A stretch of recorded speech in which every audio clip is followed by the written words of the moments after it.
بسم اللہ الرحمن الرحیم ایاک نعبد و ایاک نستعین۔ اللہ تیری عبادت کرتے ہیں اور صرف تیرے سے مدد مانگتے ہیں۔ میرے پاکستانیوں، آج میں نے آپ سے بڑی اہم بات کرنی ہے اپنے ملک کے مستقبل کے لیے، اور میں نے یہ فیصلہ کیا کہ یہ میں لائیو کروں گا۔ یہ ریکارڈڈ نہیں ہے، یہ آپ کے پاس لائیو جائے گی بات، اور اس کی وجہ یہ ہے کہ پاکستان ایک اس انگریزی میں کہتے ہیں ڈیفائننگ مومنٹ پہ ہے، ایک فیصلہ کن وقت پہ ہے کہ ہم نے دو راستے ہمارے سامنے ہیں، ہم نے کون سا راستہ لینا ہے۔ لیکن میں چاہتا ہوں کہ اس سے پہلے یہ میں جو اپنی آپ سے دل کی آج باتیں کروں گا، اس سے پہلے میں صرف اپنی قوم کو بتانا چاہتا ہوں کہ میری طرح کا آدمی پولیٹکس میں آیا کیوں؟ کیونکہ آپ اگر پولیٹیشنز کی زندگی دیکھیں تو ان کو کسی کو بھی کوئی پولیٹکس سے پہلے نہیں جانتا تھا۔ ان کی کوئی بڑے کم ایسے لوگ ہیں جنہوں نے زندگی میں کوئی چیز اچیو بھی کیا ہو۔ قائد اعظم محمد علی جناح بہت بڑے پولیٹیشن تھے، لیکن انہوں نے وہ ایسے تھے کہ سارے ہندوستان کے اندر وہ سب سے بڑے وکیل سمجھے جاتے تھے۔ تو ایک وہ یعنی ان کی حیثیت تھی پولیٹکس پہ آنے سے پہلے۔ لیکن آپ زیادہ تر لوگوں کو دیکھیں تو پولیٹکس میں تو سے پہلے کوئی ان کا نام بھی نہیں جانتا تھا۔ تو میں تو وہ ایک خوش قسمت انسان اللہ کا خاص شکر ادا کرتا ہوں کہ مجھے تو اس نے سب کچھ دے دیا تھا۔ یعنی کوئی بھی شاید ہی کسی کو اتنی شہرت ملے، جتنا میری زندگی میں ضرورت تھی اتنا پیسہ میرے پاس تھا، سب کچھ تھا میرے پاس۔ یعنی آج بھی مجھے کوئی کسی چیز کی ضرورت نہیں ہے، اللہ مجھے سب کچھ دے بیٹھا ہے اور میں اس کا بڑا شکر گزار ہوں۔ دیکھیں، میں پاکستان کی پہلی جنریشن تھا۔ ہم وہ جنریشن تھے جو پہلے آزاد پاکستان میں پیدا ہوئے تھے۔ پاکستان میرے سے صرف 5 سال بڑا ہے۔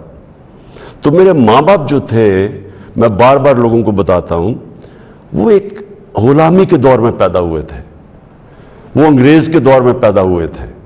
اور میں جب تک بڑا ہوتا رہا، کیونکہ انہوں نے پاکستان موومنٹ میں شرکت کی تھی، وہ مجھے ہمیشہ یہ احساس دلواتے تھے کہ تم بڑے خوش قسمت ہو، آزاد ملک میں پیدا ہوئے ہو۔ تمہیں نہیں پتا کہ جو بھی آپ کر لیں غلامی کیا ہوتی ہے، کیونکہ ایک سطح سے اوپر آپ جا ہی نہیں سکتے، کیونکہ اس کے اوپر آپ کے حکمران بیٹھے ہوئے تھے۔ تو ایک بڑا جو بھی خوددار لوگ تھے ان کو بڑا برا لگتا تھا یہ جو انگریز کی غلامی تھی۔ تو ہم بڑے ہوئے، میرے بہنیں اور میں، ہمیں یاد ہے کہ بچپن سے یہ بتایا گیا۔ تو جو یہ خودداری ہے نا، یہ ایک آزاد قوم کی نشانی ہوتی ہے۔ اور جب میں نے پولیٹکس شروع کیا، میں آپ کو بتاؤں پولیٹکس میں کیوں آیا تھا۔ میں اس لیے آیا کہ میں ایک تو پولیٹکس کا اسٹوڈنٹ تھا، یونیورسٹیز میں نے پولیٹکس پڑھی ہوئی تھی، پاکستان کی اور دنیا کی پولیٹکس کے اوپر مجھے پتہ تھا، تاریخ کا پتہ تھا۔ میں اس نتیجے پہ آیا کہ ہمارا ملک کبھی بھی وہ ملک بن نہیں سکتا جو خواب تھی علامہ اقبال کی، اور جو قائد اعظم جیسا لیڈر، یعنی جس طرح انہوں نے جدوجہد کی اس خواب کے لیے کہ پتہ تھا کہ انہوں نے زندہ نہیں زیادہ دیر رہنا، اور اگر آپ ان کی تاریخ پڑھیں کہ جس طرح انہوں نے کیس لڑا پاکستان کا بیماری کی حالات میں، تو یہ ہمارے یہ فاؤنڈنگ فادرز تھے۔ تو جو پاکستان کا مقصد تھا وہ تو ایک بڑا عظیم مقصد تھا کہ ہم نے ایک اسلامی فلاحی ریاست بننا تھا۔ یہ ہماری قرارداد پاکستان میں یہ لکھا ہوا ہے ہمارے فاؤنڈنگ فادرز کا کہ ہم نے ایک، جب ہم کہتے ہیں اسلامی فلاحی ریاست تو یہ سیدھا چلا جاتا ہے مدینہ کی ریاست پہ، کیونکہ ہمیشہ مسلمان اس کو ماڈل سمجھتا ہے اپنا۔ جو سنہری دور اسلام کا ہے وہ مدینہ کی ریاست تھی۔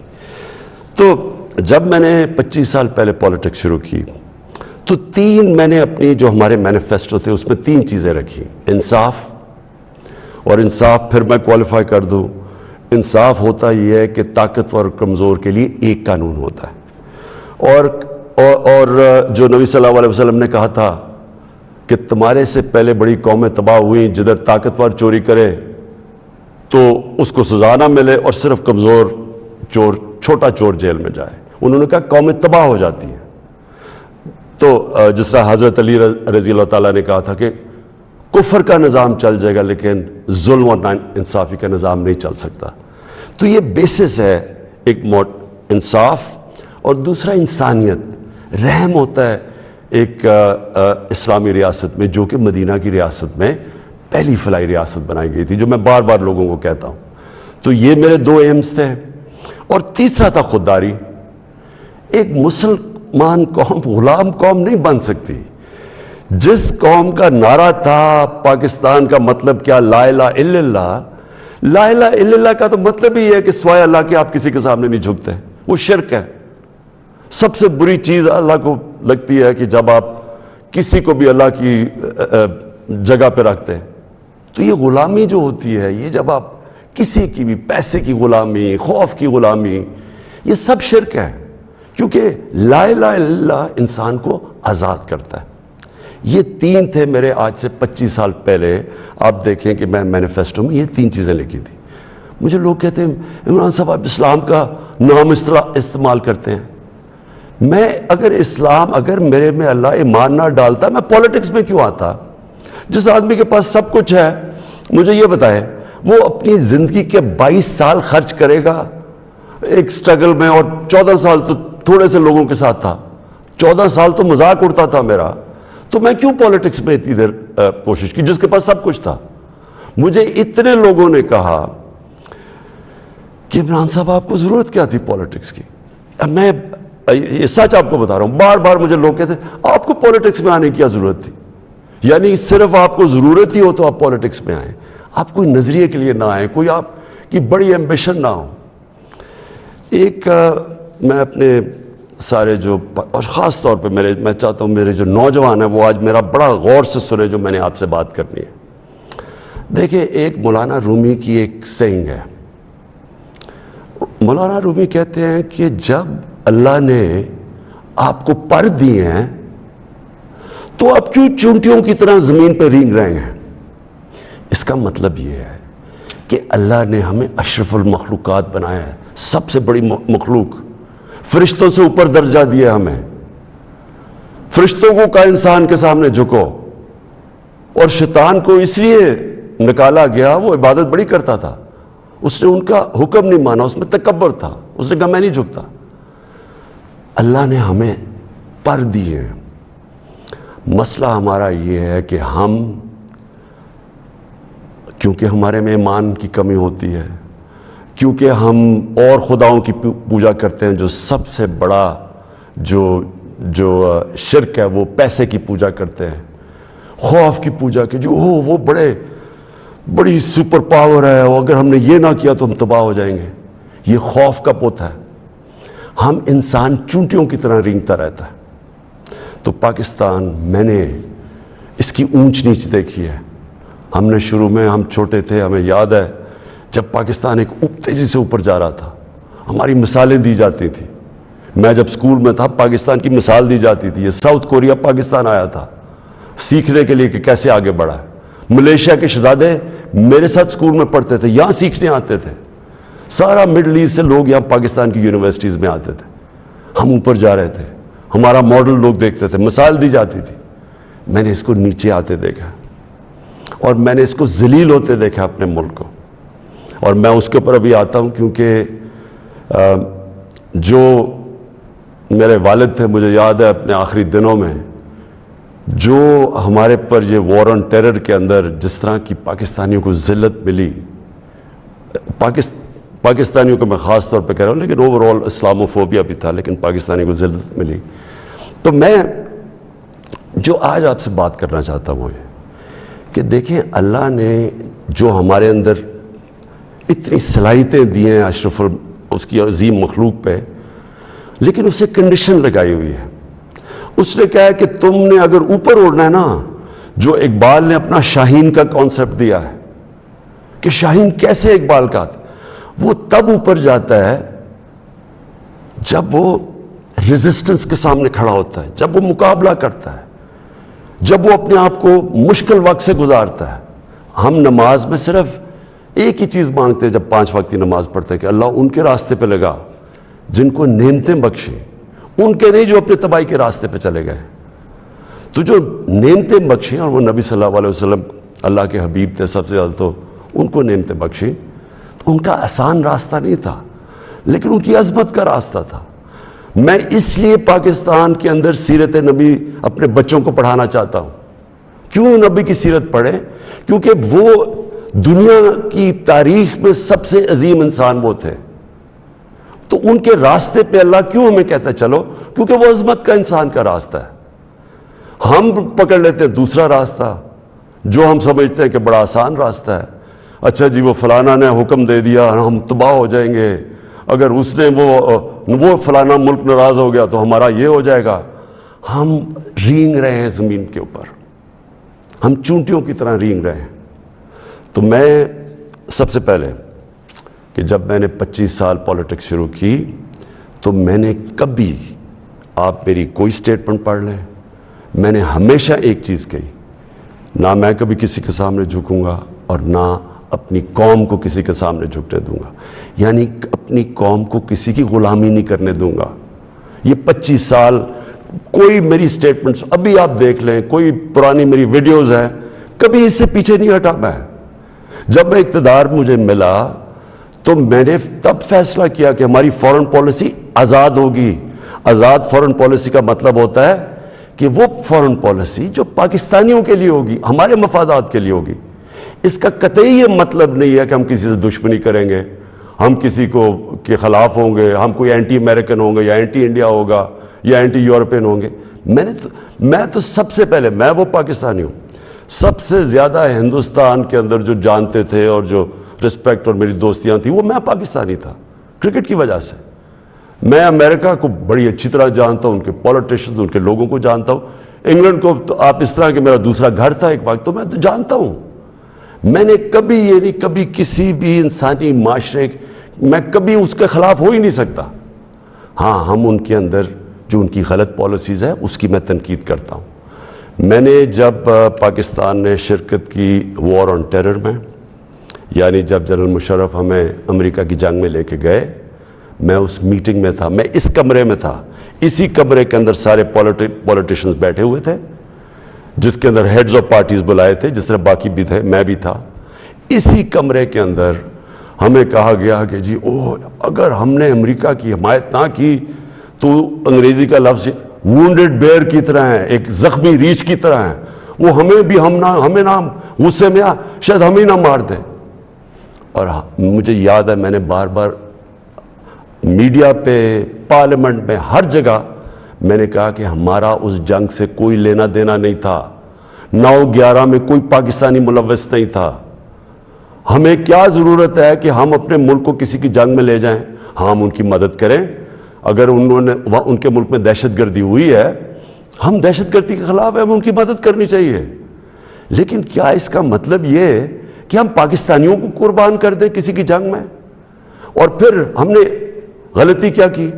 سب سے بڑی جو جنرل مشرف نے غلطی کی، 80 کی دہائی میں ہم نے پاکستان فرنٹ لائن سٹیٹ بن گیا جی کہ ہم امریکہ کے حمایتی ہیں، ہم اس کے ایلائی ہیں، ہم سوویت یونین کے خلاف جہاد لڑ رہے ہیں، اور ساری جہاد پاکستان کے قبائلی علاقے سے لڑی گئی، اور باہر سے لوگ ہم نے بلائے اور ہم نے ان کو ٹرین کیا، اور یہاں سے مجاہدین گروپس گئے، ہم نے ان کی پوری حمایت کی، ان کو بتایا کہ فورن آکوپیشن، کیونکہ ہم اس لیے لڑ رہے ہیں کہ افغانستان کے اوپر فورن آکوپیشن ہے، اس لیے ہم لڑ رہے ہیں جہاد، اور سارے ہمیں بتایا گیا کہ کتنا بڑا پاکستان بڑا رول پلے کر رہا ہے۔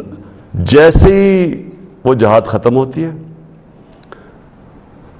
سوویت یونین ہارتا ہے، امریکہ یہاں سے چلا جاتا ہے، سوویت یونین ادھر چلا جاتا ہے، اور 2 سال کے بعد وہی امریکہ جو ہمارا دوست تھا، جس کے لیے جو ہم اکٹھے جنگ لڑ رہے تھے، وہ ہمارے اوپر سینکشن لگا دیتا ہے، پریسلر سینکشنز۔ 9/11 آ جاتا ہے، پاکستان کی پھر امریکہ ضرورت پڑ جاتی ہے. یہ جو ابھی میں نے آپ کو کہا کہ اسی کمرے کے اندر فیصلہ ہو رہا ہے کہ جی ہم امریکہ کی ہمیں حمایت کرنی چاہیے. ہم نے کہا کہ ہاں ٹھیک ہے, حمایت یہاں تک ٹھیک ہے کہ ہم سارے دہشت گردی کے خلاف ہیں, ان کے خلاف ایکشن لیں, لیکن جو حمایت ہم نے کی, جو پاکستانیوں کی جانوں کی قربانی دی گئی, کسی اور امریکہ کے ایلائی نے اس طرح کی قربانیاں نہیں دی. کوئی نیٹو بھی امریکہ کے ساتھ تھا, کوئی ایک ملک بتائیں جو 80,000 اپنے لوگ مروا لے, جس کا سارا قبائلی علاقہ, اور میں یہ آج پھر سے کہنا چاہتا ہوں, دیکھیں میں قبائلی علاقے کو باقیوں سے بہتر جانتا ہوں, میں نے وہ سارا قبائلی علاقہ پھرا ہوا ہے, میں نے کتاب لکھی ہوئی ہے, میں اس کی تاریخ جانتا ہوں. قبائلی علاقہ پاکستان میں سب سے پرامن علاقہ تھا, وہاں کرائم ہوتی نہیں تھی کوئی, ان کے ریکارڈ میں یعنی ہمیشہ سے وہ کرائم فری ایریا تھا. جو قبائلی علاقے کے لوگوں سے ہوا ہماری اس جنگ میں شرکت کرنے سے, آپ اندازہ نہیں لگا سکتے کہ وہ لوگوں کے اوپر, بیچاروں کے اوپر کیا گزری. وہاں لوگ مارے گئے, وہ ادھر سے لوگ کھڑے ہو گئے, جن لوگوں کو, اب سوچیں ہم لوگوں کو کہہ رہے ہیں کہ جہاد کرنا, کہ باہر سے آکوپیشن ہو, وہ سب سے عظیم چیز ہے, اور اب امریکن جب وہاں پہنچ گئے تو ہم نے کہا نہیں اب دہشت گردی ہے. اب ظاہر ہے وہ لوگوں کو آپ 10 سال میں ایک طرف سے دوسری طرف تو نہیں لے جا سکتے تھے, وہ انسان تھے, ان کو ہم نے یہ بتایا ہوا تھا کہ یہ جہاد ہے. وہ جب انہوں نے پاکستان کے خلاف شروع ہو گئے, اور وہ جو پرانے جہادی گروپس ٹرین کیے تھے وہ بھی پاکستان کے خلاف ہو گئے, تو اس سے انہوں نے ہمیں کہا کہ ہم کولیبریٹرز ہیں امریکہ کے. جہاں جو پاکستان میں خود کش حملے ہوئے, جو قبائلی علاقہ اجڑا گیا, جو یہاں میں پتہ نہیں کتنے ہسپتالوں میں گیا, میں تو جو لوگ بچ گئے تھے, کسی کی ٹانگیں نہیں ہیں, کوئی چل نہیں سکتا, کسی آنکھیں نہیں ہیں, ہاتھ اڑے ہوئے ہیں. تو اس ساری جو ہم نے جب اس کی اتنی زیادہ قربانیاں دی اپنے ملک کی, اس کا کوئی کریڈٹ ملا پاکستان کو؟ کیا کسی نے کہا کہ آپ نے بڑا زبردست کام کیا, شکریہ پاکستان؟ یہ نہیں ہوا. وہاں سے آوازیں آنی شروع ہو گئیں, افغانستان کی, یہ افغانستان آزاد ہونے سے پہلے کی بات کر رہا ہوں میں, کہ جی پاکستان کی دوگلی پالیسی کی وجہ سے وہ نہیں جیت سکتے. یہاں ہمارے لوگوں کو بار بار کہا گیا کہ ڈو مور, کہ ابھی آپ نے اور نہیں کیا. ڈرون اٹیکس ہوئے, ڈرون اٹیکس میں جتنے بے قصور لوگ مارے گئے, مجھے یاد ہے میں گیا وہاں باجوڑ میں ڈرون اٹیک ہوا, 80 مدرسے کے بچے مار دیے, شادیوں کے اوپر ڈرون اٹیک ہو رہا ہے. تو پاکستان کس عذاب سے گزرا, کہ میں بیک گراؤنڈ اس لیے دے رہا ہوں کیونکہ آپ کو پتہ ہونا چاہیے کہ میری آج پالیسی کیا ہے. کیا جو تنقید ہو رہی ہے کہ جی عمران خان, یہ جو ہمیں ڈاکیومنٹ ملی ہے, پہلے میں بیک گراؤنڈ آپ کو بتا دوں کہ یہ سارے وقت میں اس کی مخالفت کرتا رہا. آپ مجھے طالبان خان انہوں نے کہا, جب میں یہ کہتا تھا کہ یہ پاکستان کی جنگ نہیں ہے اور یہ جو ہو رہا ہے یہ ظلم ہو رہا ہے, یہ جو ڈرون اٹیکس کے خلاف میں نے مظاہرے کیے, واحد پولیٹیشین تھا, میں نے دھرنے دیے ڈرون اٹیکس کے خلاف, میں نے وزیرستان مارچ کی, باہر سے ہیومن رائٹس امریکہ سے آرگنائزیشن آئی, انہوں نے میرے ساتھ حمایت کی. ایک کلائیو سٹیڈٹ سمتھ تھا وکیل, اس نے میرے ساتھ آ کے یہ حمایت کی کہ یہ اتنا بڑا ظلم ہے. کوئی ہمارے سینئر پولیٹیشین لیڈرز نے کوئی بات نہیں کی, ڈرے ہوئے ہیں, خوف زدہ, کہیں امریکہ نہ ناراض ہو جائے. کون سے قانون میں یہ لکھا ہوا ہے کہ آپ کا اپنا, جس کے لیے آپ جنگ لڑ رہے ہیں, وہی آپ کے ملک میں آئے, ڈرون اٹیک کرے, جج جوری ایکسیکیوشنر, یعنی وہی فیصلہ کرے کون دہشت گرد ہے, اس کو مار دے, کوئی پتہ نہ تحقیق ہو کہ جی کوئی بے قصور آدمی تھا یا واقعی دہشت گرد تھا. ہماری حکومتوں نے پوری طرح اس جرم میں شرکت کی, اور جو وہاں کے جن کے رشتہ دار مرتے تھے, جن کے کوئی بے قصور لوگ, عورتیں, بیوی, گھر مرتے تھے, وہ ہمارے اوپر پھر حملے کرتے تھے. وہ ہمیں سمجھتے تھے کہ ہم ان کی مدد کر رہے ہیں جو کہ ان کے اوپر ظلم کر رہے ہیں. تو لہٰذا ہر طرف پاکستانیوں نے سفر کیا. تو میں جب حکومت ملی تو میں نے پہلے دن سے یہ کہا کہ پاکستان کی فارن پالیسی پاکستان کے لوگوں کے لیے ہوگی. ہم کوئی ایسی فارن پالیسی نہیں بنائیں گے جو کہ کسی اور کی تو بہتری ہو لیکن ہمارے ملک کو نقصان پہنچے. یہ کسی کے خلاف نہیں تھی, یہ اینٹی امریکن یا اینٹی یورپین, اینٹی انڈین بھی نہیں تھی. انڈیا کے خلاف صرف جب انہوں نے کشمیر کے اوپر انٹرنیشنل قانون توڑا, جب انہوں نے کشمیر کا سٹیٹس لیا 5 اگست 2019 میں, تب میں نے ان کے خلاف بات کی اور ہر فورم پہ کی. لیکن میں نے کوشش اس سے پہلے پوری کی ہندوستان سے دوستی کی. تو میں آج جو آپ کے پاس یہ ساری بات کرنے کے لیے اس لیے آیا ہوں کہ ابھی ہمیں 8 مارچ کو یا اس سے پہلے 7 مارچ کو ہمیں ایک امریکہ نے ایک باہر سے ملک نے, میں نام مطلب میرا کہ کسی اور باہر سے ملک سے ہمیں میسج آتی ہے, اور میں اس لیے آپ کے سامنے یہ میسج کی بات کرنا چاہتا ہوں اور میں اس لیے لائیو بھی کر رہا ہوں کہ یہ ایک کسی آزاد ملک کے لیے جس طرح کی ہمیں میسج آئی ہے, یہ ہے تو پرائم منسٹر کے خلاف ہی صرف, لیکن یہ ہماری قوم کے خلاف ہے.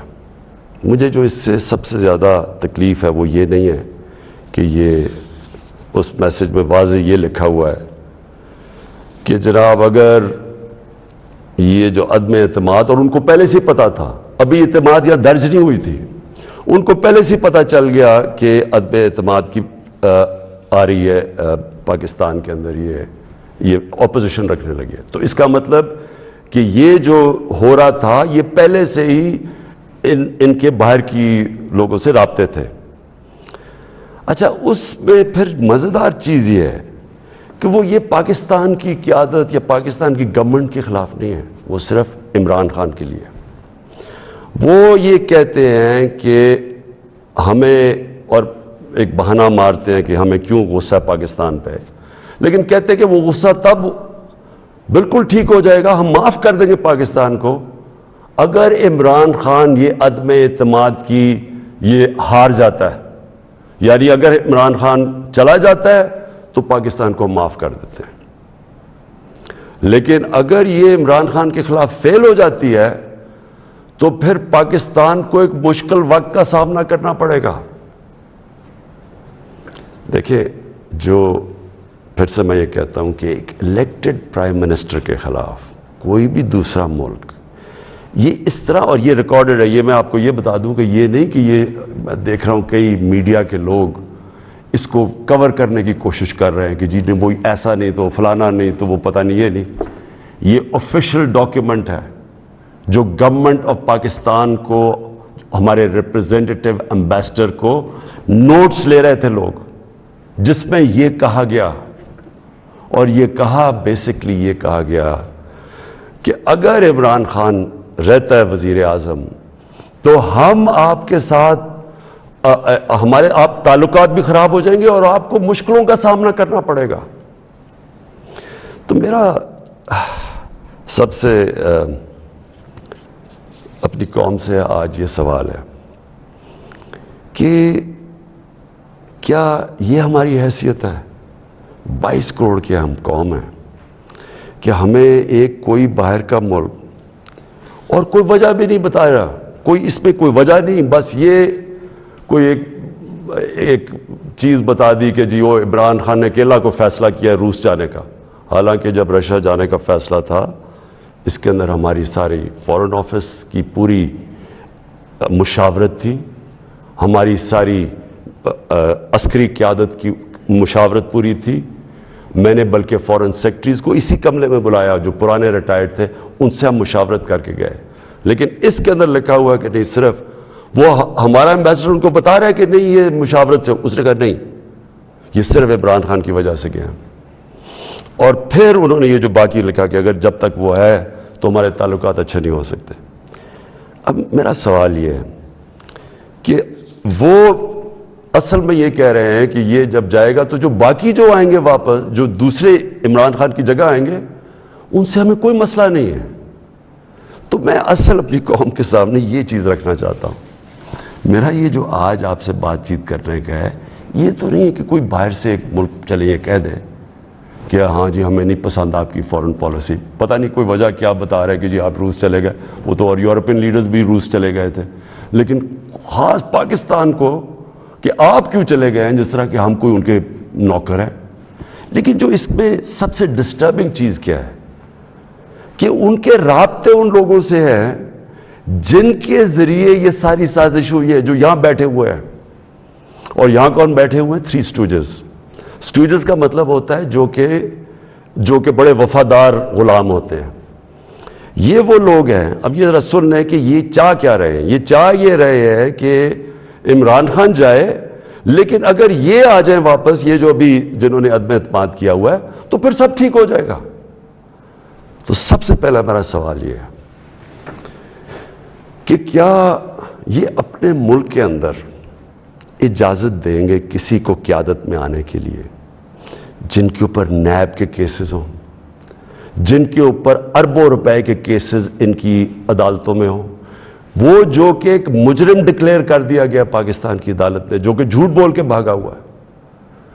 کیا وہ ان لوگوں کو جن کے اوپر باہر ان کے ملکوں میں, باہر کے ملک مضمون لکھے ہوئے ان کی چوری کے اوپر, کرپشن پہ, BBC کی 2 ڈاکیومنٹریز آئی ہوئی ہیں ان کی چوری کے اوپر, کیا اپنے ملک میں اس طرح کے لوگوں کو ایک قیادت پہ آنے دیں گے؟ اور اگر اپنے ملک میں اتنی سی جھوٹ بولنے پہ یہ نکال دیتے ہیں ایک پرائم منسٹر کو, ہیرلڈ میک ملن تھا, جھوٹ بولنے میں اس کو نکال دیا. چھوٹی چھوٹی چیزوں کے اوپر وہ اتنا اپنے لوگوں کا, ان کا جو اخلاقی معیار ہے وہ اس سطح پہ ہے, چھوٹی سی چیز پہ وہ نکال دیتے ہیں. تو ہمارے ملک میں جو کہ نیب میں اربوں روپے کے کیسز ان کے, اور اب نہیں 30 سال سے ان کے اوپر کیسز ہیں. پہلے جو کیسز تھے وہ جنرل مشرف نے ان کو NRO دی, وہ سارے کیسز معاف کروائے. پھر یہ 10 سال میں مزید اور کیسز چڑھ گئے اربوں روپے کے. ان کو یہ کہہ رہے ہیں کہ وہ ٹھیک ہے, وہ ٹھیک ہے, لیکن عمران خان ان کو پسند نہیں ہے. مجھے جو اگلی چیز سمجھ نہیں آ رہی, اور میں یہ اپنی قوم سے پوچھنا چاہتا ہوں کہ جب ان کو بھی پتہ ہے, کیونکہ یہ یاد رکھنا میرے پاکستانیوں کہ جب ان کی جو انٹیلیجنس ہوتی ہے وہ ساری بیک گراؤنڈ پتہ ہوتا ہے ہر کا, میرا ان کو سب پتہ ہے, ان سارے جتنے بھی پولیٹیکل لیڈرز ان کی سب بیک گراؤنڈ پتہ ہے, ان کو ان کی ایک ایک چیز پتہ ہے کہ ان کے کتنے پیسے ملک کے کس اکاؤنٹس میں پڑے ہوئے ہیں بیرون ملک. ان کو سب پتہ ہے کہ ان کی پراپرٹیز بینامی جو انہوں نے باہر لی ہوئی ہیں بڑی بڑی اربوں اربوں روپے کی, ہر ڈیٹیل ان کے پاس ہے. ایک ہمارا ینگ پولیٹیشین ہے, ایک کتاب ہے رون سوسکنڈ کی, دا وے آف دا ورلڈ. اس کتاب میں وہ لکھتا ہے کہ ان کی نیشنل سیکیورٹی جو تھی وہ ٹیپ کر رہی ہے, اس کی والدہ اس کو ٹیلی فون کر کے بینک اکاؤنٹس بتا رہے ہیں, یعنی ادھر تک ان کو پتہ ہے. تو ہمارے یہ جو اب یہ 3 لوگ ان کو جو پسند آ گئے ہیں, ان کی کیا خاصیت ان کو پسند آئی ہے؟ یہ کہ ان جنرل مشرف کے سالوں کے اندر 11 ڈرون اٹیک تھے. ان دونوں کے یہ بلکہ سارے یہ تینوں اکٹھے اقتدار میں تھے, ان کے 10 سال میں اس ملک میں 400 ڈرون اٹیکس ہوئے. ایک دفعہ ان کے منہ سے نہیں نکلا کہ مذمت کرتے ہیں ہم. حامد کرزئی مجھے یاد ہے افغانستان میں جب ان کے ڈرون اٹیک یا وہاں بمباری سے افغانستان کے بے قصور لوگ مرتے تھے, وہ مذمت کرتا تھا. جدھر افغانستان میں فورن فوجیں تھی, یہاں ہم بیٹھے ہوئے ہیں 400 ڈرون اٹیکس میں ایک دفعہ کسی نے مذمت نہیں کی. اس لیے ان کو یہ سوٹ کرتے ہیں. مولانا فضل الرحمان کی ایک وکی لیکس کیا تھی کہ ایک جس طرح پینما پیپرز کا انکشاف ہوا تھا, یہ ایک انٹرنیشنل انکشاف ہوا تھا, لیک ہو گئے تھے سیکرٹ پیپرز یا ڈاکیومنٹس. تو پینما جو وکی لیکس میں وہ انکشاف ہوتا ہے کہ جو پاکستان کے اندر امریکی ایمبیسڈر تھی این پیٹرسن, اس کو مولانا فضل الرحمان، مولانا نہیں، فضل الرحمان، اس کو فضل الرحمان کہتا ہے کہ مجھے موقع دے دے، میں بھی وہی خدمت کروں گا جو باقی آپ کی خدمت کرتے ہیں. یہ وکی لیکس میں تھا. نواز شریف کا برکا دت کی کتاب میں ہے کہ وہ نیپال کے اندر نریندر مودی سے چھپ چھپ کے مل رہا تھا اپنی فوج سے بچنے کے لیے. ڈان لیکس میں کیا تھا؟ ہندوستان کو میسیجنگ ہو رہی تھی کہ جناب میں فوج کے ساتھ، اگر فوج یہ کریے تو فوج کریے، میں نہیں کر رہا. یہ سوچیں کہ کبھی آپ سوچ سکتے ہیں کہ میرے آرمی چیف کو، جنرل باجوہ کو کوئی باہر کی قوت کہے کہ جی یہ دہشت گرد ہے، اور میں چپ کر کے بیٹھا رہا ہوں اور وہ میری تعریف کرے اور اس کو برا بھلا کہے. جنرل راحیل شریف کو نریندر مودی دہشت گرد کہہ رہا تھا، دہشت گرد کا چیف، اور نواز شریف سے دوستی تھی اور شادیوں پہ انویٹیشن تھی. یہ ان لوگوں کو یہ چاہتے ہیں. آصف زرداری کا باب وڈورڈ کی کتاب کے اندر ہے کہ ان کے سی آئی اے چیف جب ان سے کہتا ہے، وہ کولیٹرل ڈیمیج کی بات کی، کولیٹرل ڈیمیج کا مطلب کہ جب بم گرتا ہے تو بے قصور لوگ مارے جاتے ہیں، تو اس کو کہتا ہے کہ فکر نہ کریں اگر ڈرون اٹیک میں بے قصور لوگ مارے جاتے ہیں، مجھے نہیں فرق پڑتا. یہ پاکستان کا پریزیڈنٹ کہہ رہا ہے دوسروں کو، جس کو تھوڑا سا، اور کتاب میں وہ لکھتا ہے کہ وہ حیرت انگیز حیرت آتی ہے کہ یہ کیسے ملک کا صدر بات کر رہا ہے. اس طرح کے لوگ ان کو پسند ہے. اور شہباز شریف، اس کی سٹیٹمنٹ کہ جی عمران خان نے بڑی غلطی کی ایبسلوٹلی ناٹ کہہ کے، یعنی یہ جو ان کے دور میں ایبسلوٹلی ناٹ کیا تھا، میں نے صرف یہ بات کہی کہ ہم امن میں آپ کے ساتھ ہیں، ہم جنگ میں آپ کے ساتھ نہیں ہیں، ہم کسی کانفلکٹ میں آپ کے ساتھ، لیکن جو بھی آپ امن افغانستان میں کہیں چاہتے ہیں ہم ساتھ ہیں آپ کے. میری پالیسی آپ میں بتاؤں کہ کیونکہ ہم انڈیپینڈنٹ ہیں، یعنی ہم ایک انڈیپینڈنٹ فورن پالیسی چاہتے ہیں، ہماری کریڈیبلٹی ہوتی ہے کہ ہم ثالث کا کردار پلے کر سکتے ہیں. وہ صرف تب ہوتی ہے جب آپ لوگ سمجھیں کہ آزاد ہے آپ کی فورن پالیسی. جب لوگ پہلے سے ہی سمجھتے ہیں کہ جی جدھر سے حکم آئے گا آپ نے وہی کرنا ہے، آپ کو اتنی بھی شرم نہیں ہے کہ آپ کے ملک میں بمباری کر رہا ہے آپ کا دوست اور آپ کے لوگ مرے اور آپ اس کو نہیں کچھ کہہ سکتے، کس نے آپ کی کیا کریڈیبلٹی ہو رہی ہے اور دنیا نے کیا عزت کرنی ہے آپ نے. جب ہم یہ وار آن ٹیرر میں حصہ لے رہے تھے، بیرون ملک پاکستانیوں سے میرا تعلق بہت ہے. کبھی ان سے پوچھے کہ ان کو کس ذلت کا سامنا کرنا پڑا. ایئرپورٹس کے اوپر ان سے کیا ہوتا تھا، پکڑ پکڑ کے ان کو ڈیٹین کر دیتے تھے، عام بے قصور لوگوں کو پکڑ کے پاکستانی کو جیل میں ڈال دیتے تھے باہر کی ملکوں، جبکہ یہاں ہم ان کے لیے جنگ لڑ رہے ہیں، باہر پاکستانی دشمن بنے ہوئے ہیں. کبھی کسی سے پوچھے کہ ان بیچاروں سے کیا، کتنے پاکستانیوں کو جیلوں میں ڈالا گیا، کسی نے کوئی بات کی، کسی نے ان کے لیے سٹینڈ لیا. تو میں جب یہ فوراً، میں کسی کے اگینسٹ نہیں بات کرتا، میں صرف یہ کہتا ہوں کہ میری جو سب سے بڑی ذمہ داری ہے وہ میرے 22 کروڑ لوگ ہیں، میں ان کے لیے فورن پالیسی بناؤں گا.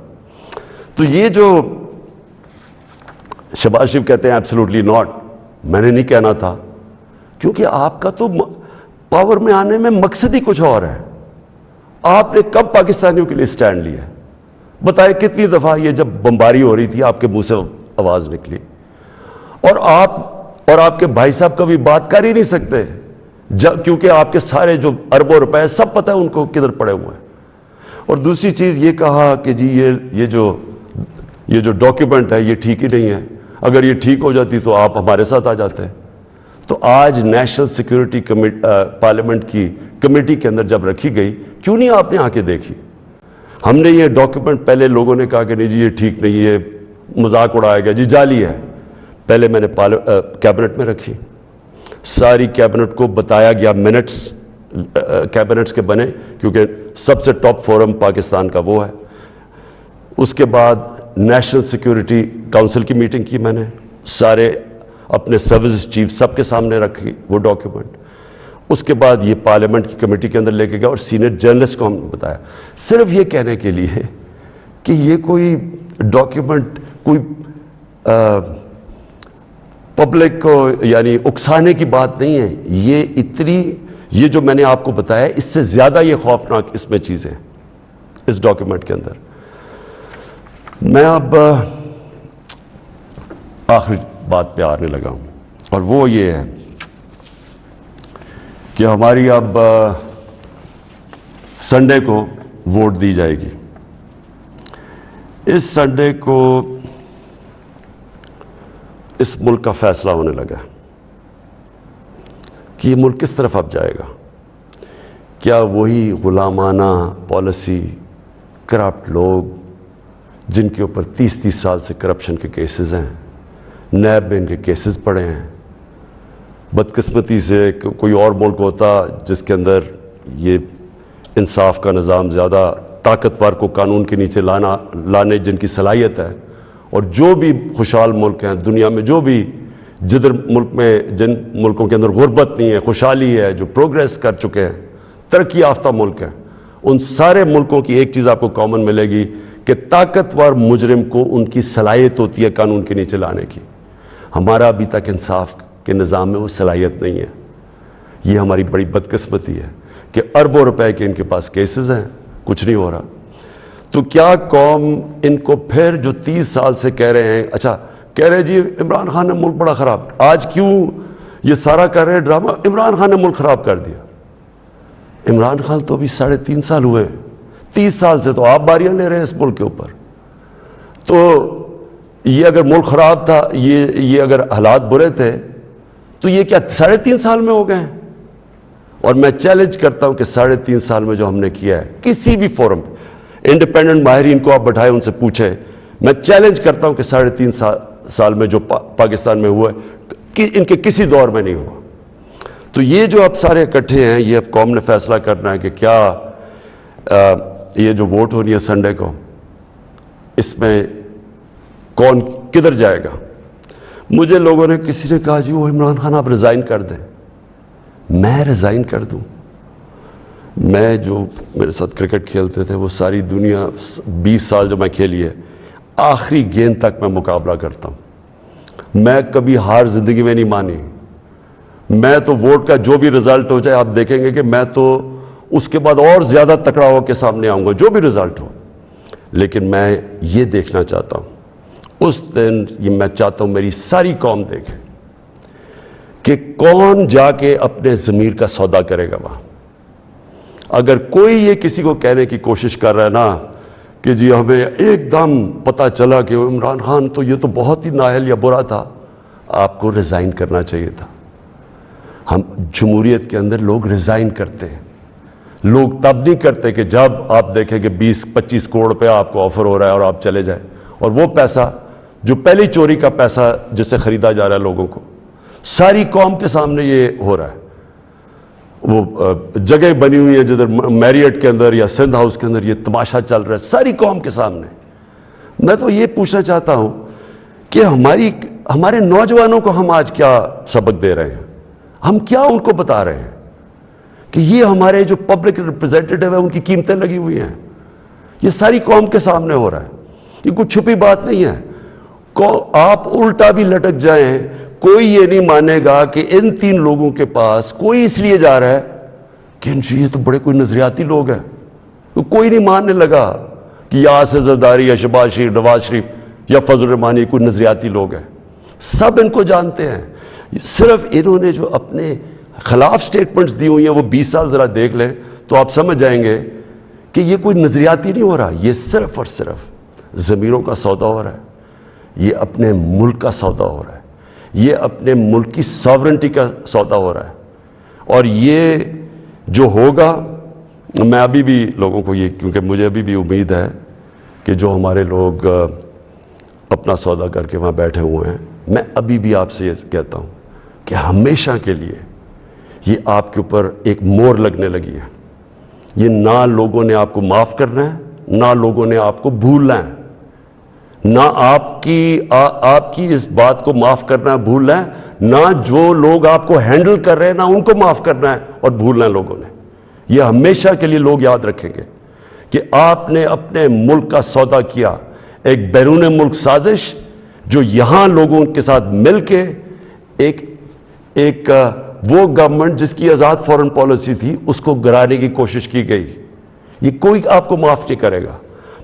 ہمارے بر صغیر کی تاریخ کیا ہے؟ میر جعفر اور میر صادق کون تھے؟ یہ وہ لوگ تھے جنہوں نے انگریزوں کے ساتھ مل کے بنگال کو غلام بنایا، انگریزوں کے ساتھ مل کے سراج الدولہ کو مروایا، اور اپنی ذاتی مفادات کے لیے اپنے قوم کو غلام بنایا، اور دوسرے نے ٹیپو سلطان کو اس سے غداری کی، انگریزوں کے ساتھ مل کے اپنی قوم کو غلام بنایا۔ یہ موجودہ آپ کے میر جعفر اور میر صادق ہیں، باہر کی قوتوں کے ساتھ مل کے ایک ملک کے اندر یہ وہ چینج لے کے آ رہے ہیں جو کہ یاد رکھیں، میں پھر ریپیٹ کرتا ہوں، ساری زندگی یہ قوم آپ کو بھولنے نہیں دے گی۔ یہ وہ آپ کرنے جا رہے ہیں جو آنے والی ہماری نسلیں آپ کو معاف نہیں کریں گی۔ اور میں آپ کو یہ بھی بتا دوں آج کہ اگر آپ کا یہ خیال ہے کہ یہ سازش کو کامیاب ہونے دیں گے، میں اس کے سامنے کھڑا ہوں گا۔ میری یہ اپنی قوم سے کمٹمنٹ ہے کہ ہمیشہ جب تک میرے میں خون ہے میں اس کا مقابلہ کروں گا۔ میری زندگی کو تو کوئی فرق نہیں پڑنے لگا، میں اپنے گھر میں رہتا ہوں، میں اپنے خرچے برداشت کرتا ہوں، میرا تو کوئی کیمپ آفس نہیں ہے، میرے تو آگے کوئی فیکٹریاں نہیں بنائیں۔ نواز شریف نے اتنے دور میں 18 فیکٹریاں بنا لی تھی سرکاری بینکوں سے پیسے لے کے، اور پھر بعد میں وہ قرضے معاف کروا لیے۔ نہ میرے کوئی رشتہ دار پالیٹکس میں ہے، میں اپنے گھر میں رہوں گا، اپنے گھر میں رہتا ہوں۔ لیکن اس قوم سے یہ جو غداری ہو رہی ہے اور یہ جو ہونے جا رہی ہے سنڈے کو، میں یہ چاہتا ہوں کہ ایک ایک لوگوں کا، ایک ایک غدار کی آپ شکل یاد رکھنا۔ یہ جتنا بھی ہے کہ اپنے لوگوں کو بتانے کی کوشش کریں کہ جی وہ ہو ایک دم ہمیں پتہ چلا ہے کہ یہ کیا ہوا ہے، یہ کتنا برا وقت گزرا تھا، لوگ آپ کی کوئی بات ماننے نہیں لگے۔ یہ قوم جو ہے، میں پھر سے ریپیٹ کرتا ہوں آپ کو، میں آخری بات کہنے لگا ہوں، یہ قوم نہ یہ بھولے گی، نہ آپ کو معاف کرے گی، نہ جو لوگ آپ کے پیچھے ان کو معاف کرے گی۔ اور یہ اگر آپ کا کسی کا خیال ہے کہ عمران خان چپ کر کے بیٹھ جائے گا، کسی خوش فہمی میں نہ رہے۔ میرے میں اللہ نے مقابلہ کرنے کی صلاحیت دی ہے، ساری زندگی میں نے مقابلہ کیا ہے۔ میں کوئی وہ آدمی نہیں جس نے بیٹھے بیٹھے کسی نے پرچی دکھائی کہ جی مجھے تو پرچی میں پارٹی وراثت میں مل گئی ہے، یا میرا کوئی باپ کچھ تھا، یا میرا کوئی فلانا کچھ تھا، یا میں سریا لگاتے لگاتے جنرل جیلانی کے گھر پہ مجھے کوئی وزارت مل گئی اور پھر چیف منسٹر۔ میں نے سٹرگل کر کے یہاں پہنچا ہوں، مجھے سٹرگل کرنی آتی ہے، مقابلہ کرنا آتا ہے۔ میں کسی صورت اس سازش کو کامیاب نہیں ہونے دوں گا۔